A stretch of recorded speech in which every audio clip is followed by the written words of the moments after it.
Welcome to the last breakfast. Please enjoy the video. You start by confirming you are in human status and have the required $250 or tokens. This unlocks the bingo sniper eligibility.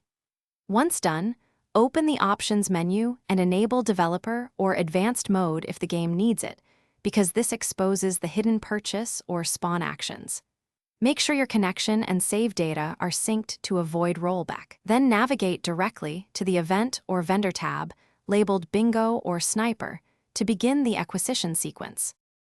You now execute the core sequence. Complete the 3 prerequisite missions that trigger the Bingo Sniper availability, because these missions set flags needed for spawning.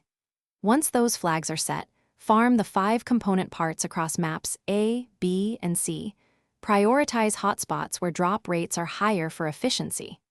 After collecting parts, go to the designated crafting bench or vendor and assemble them in the exact order shown. This sequence ensures the item registers correctly with your profile. You finish by purchasing or claiming the Bingo Sniper from the vendor or your inventory, then equip it and test in a safe zone to confirm functionality and aim settings. If the sniper fails to appear, make sure to relog and reload your save to reset in-memory flags. If that does not work, repeat the triggering mission sequence once and verify you had $250 and all components. As a final tip, check that developer mode is off after success to avoid unintended behavior. Thanks for watching. If this was helpful, leave a like and consider subscribing. See you next time.